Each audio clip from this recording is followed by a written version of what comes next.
तो देखिए, प्रधानमंत्री नरेंद्र मोदी का रोड शो चल रहा है, रोड शो जारी है। करीब 600-700 मीटर वो आगे आ चुके हैं और अब क्योंकि रोड शो को देखकर लोगों में उत्साह दिख रहा है, वाराणसी में टीवी9 भारतवर्ष का हाईटेक बस स्टूडियो और बोट स्टूडियो दोनों हैं। बस स्टूडियो से मैं हूं, मेरे साथ कुछ खास मेहमान हैं, बनारस के लोग हैं। बोट स्टूडियो पे प्रतिमा है, उनके साथ वहां पर कुछ खास लोग गायक हैं, वहां बनारस के लोग हैं। और इसके अलावा हमारे संवाददाता पूरे बनारस में उस रूट पर है जहां से प्रधानमंत्री गुजर रहे हैं। इस वक्त उनके साथ मुख्यमंत्री योगी आदित्यनाथ हैं।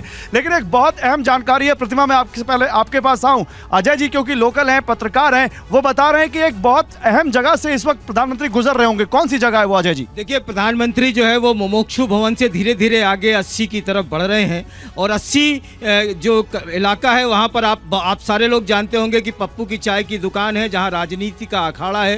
काशी में पप्पू की चाय की दुकान नहीं, पप्पू की अड़ी जी, पप्पू की अड़ी पर है। वहीं पर काशीनाथ सिंह ने काशी का 80 करके उपन्यास भी लिखा, जिसमें फिल्म भी बनी है। और उसके ठीक बगल में आपको हम बताएं कि रानी लक्ष्मीबाई का जन्म हुआ था, वो जन्म स्थली है उनकी, जहां पर कि 80 पर वो खेल करके बड़ी हुई, जहां घुड़सवारी सीखी रानी लक्ष्मीबाई का। और उनके बारे में बहुत विस्तार से बताने की जरूरत नहीं है, लेकिन उसके बाद हम बात करेंगे गंगा की 80 के जगह की। तो जो गंगा जो है हिमालय से निकलकर 2626 किलोमीटर की अपनी पूरी यात्रा तय करती है। उसमें उसकी 26 सहायक नदियां हैं जो उसकी आंख, नाक, कान, हाथ होते हैं। उसके 2 हाथ बनारस में 80 और वरुणा नदी है। 80 नदी का काम यह है कि वो अपने जब गंगा इलाहाबाद से आती है तो अपने साथ लाई हुई मिट्टी से जब घाट को काटती है तो 80 नदी उसको अपने हाथ से हटाती है और वरुणा आगे जाकर के जब फिर वो काटती है तो वरुणा अपने साथ लाई हुई मिट्टी से उसे भरती है।